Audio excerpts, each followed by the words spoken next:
The redistricting showdown in Texas, which is now before the U.S. Supreme Court. On Friday night, Justice Samuel Alito granted the state's emergency application for an administrative stay.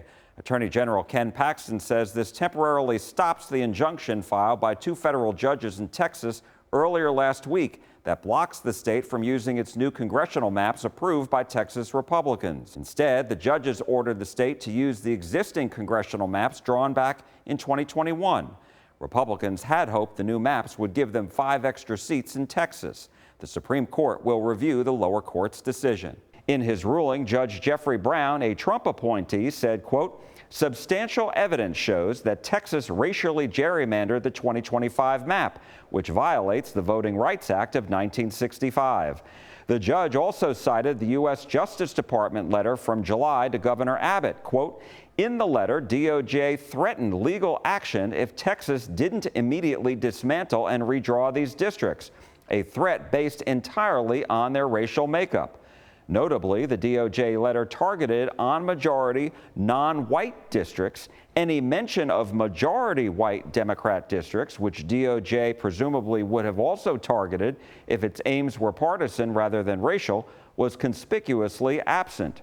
This case not only made national headlines for this ruling, but also for the scathing dissent written by the third judge, Jerry Smith, who sits on the 5th U.S. Circuit Court of Appeals. He blasted Judge Brown for not giving him enough time to prepare his dissenting opinion, and he rejected Brown's conclusion. Smith said, quote, "The resulting dissent is far from a literary masterpiece. If, however, there were a Nobel Prize for fiction, Judge Brown's opinion would be a prime candidate." He goes on to say, quote, "The main winners from Judge Brown's opinion are George Soros and Gavin Newsom. The obvious losers are the people of Texas and the rule of law. It is unfair to the Texas voters who are having a map implemented by their duly elected legislature overturned by a self-aggrandizing, results-oriented court." Governor Greg Abbott condemned the majority ruling. He was in Frisco on Thursday afternoon for a campaign event, and I asked him about it. How confident are you that the Supreme Court is going to rule in the state's favor? And what is your reaction to the fact that the majority opinion, the ruling, said that Texas used racially gerrymandered these maps? And, you know, did the Justice Department letter actually hurt the state's case? So understand this.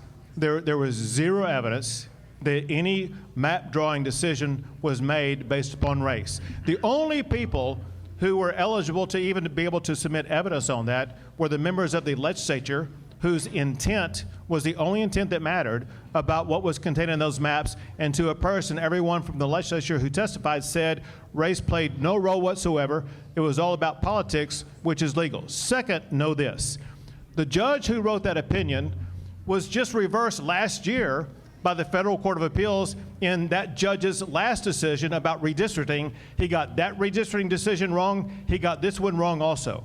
Second, the senior judge on this panel, Judge Jerry Smith, a highly respected Federal Court of Appeals judge, he eviscerated Judge Brown for not only a bad opinion, but for bad ethics embedded in that opinion. I feel very confident the Supreme Court is going to take this case and once again overturn Judge Jeff Brown for a wrong ruling on redistricting. We spoke with 3 other Republicans, including State Representative Katrina Pearson of Rockwall, who was on the House Redistricting Committee.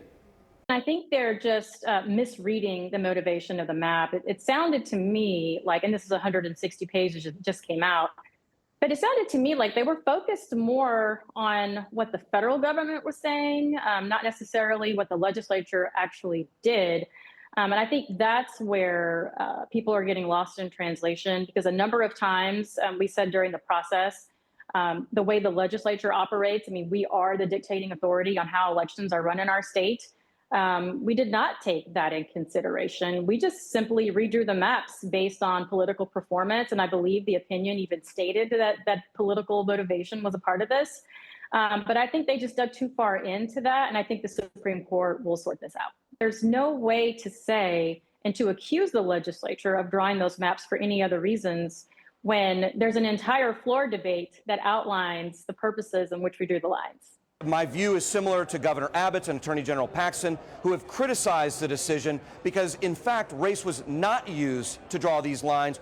Only politics was used, which is the appropriate standard. Quite simply, this is a partisan map that draws more Republican seats, and that's why we're going to win. That is why we're going to be victorious in this appeal before the Supreme Court. Democratic members of Congress from North Texas are among those who celebrated the ruling. I've always made it clear that this was racial, and I know that some people want to run away from the race element, but the law protects it. We know that our Constitution recognizes and protects it. I totally agree with the court. You know, what the Republicans and Greg Abbott did in Texas to seeking to disenfranchise voters of color was egregious, and the court clearly agreed with that. This opinion is sharp, and it is clear, and it is concise that Greg Abbott and Texas Republicans clearly engaged in racial discrimination. So Governor Abbott, as you may have seen, called the ruling erroneous and said that he is going to swiftly appeal directly to the U.S. Supreme Court. Your reaction to that? The main author of this opinion was a Trump appointee and just eviscerates Greg Abbott. So I think Greg Abbott is being defensive and, you know, doing his political posturing. Obviously, I'm very excited about the ruling, very relieved for the constituents that I represent that we're going to have their vote mean nothing, and they're going to be paired with voters in Parker County, going all the way past west of Parker into Abilene, which is, you know, just ridiculous. You know, I'm going to be, again, cautiously optimistic and watching what the Supreme Court says. But it is a victory, a victory today, because it validates what the House Democrats and so many Texans have been saying about these hastily drawn maps. You know, it's very clear that they were drawn to disenfranchise, to harm the people of color, the voters of color. And that's exactly what the court recognized. They saw through this ruse by the Republican-led legislature. They used the information that they received against them to show that these maps were drawn to harm Black and brown voters. And so let me ask you, because Governor Abbott did file an appeal with the U.S. Supreme Court, the state of Texas has. And so I wanted to get your reaction to that. But let's remember, Texas is a majority minority state. And so when you try to draw lines, rig the lines in your favor, you are going to disenfranchise voters of color.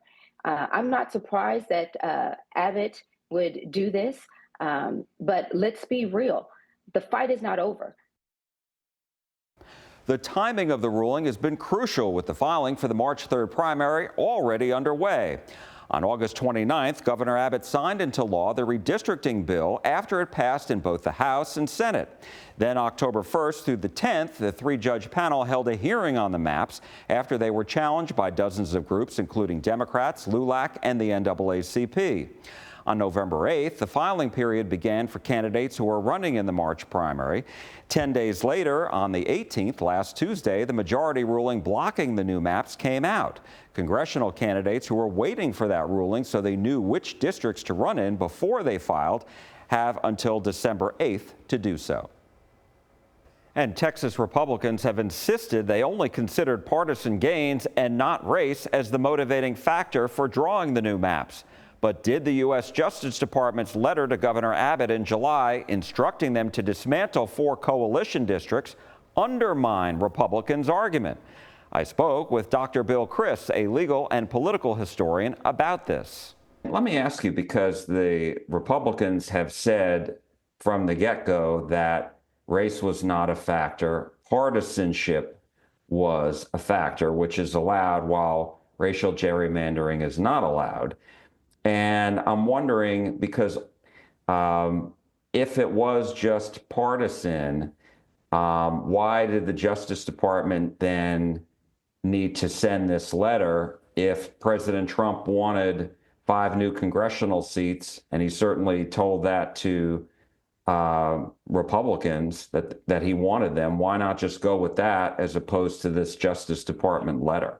This is a fascinating question, Jack, and the only answer that we can speculate about that, the only answer that I can come up with is that the people who decided to follow the instructions of that letter had two motivations. One would be to do precisely what President Trump asked them to do through his Justice Department.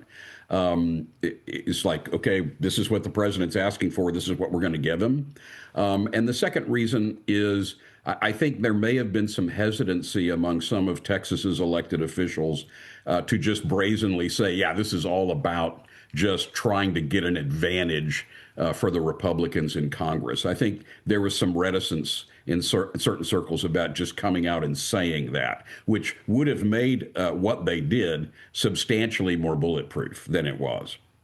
At least from the legal perspective. Yes, I think what you have here is a tension between political considerations and legal considerations. So politically, I think there were several Republicans who must have made the calculation that this won't look good if it appears that all we're doing is just obeying the president to give him 4 or 5 additional congressional seats in Texas. That just looks too much like a power grab. We have this cover from the Department of Justice in the form of a letter that says, hey, this is legally required. You're not allowed to have these coalition majority districts. The law has changed, and now we've got to undo these coalition districts. And so that was kind of used as a justification for what the legislature did. And from the Republican perspective, it's unfortunate that they did that, because that's what ended up hanging them with respect to the entire process.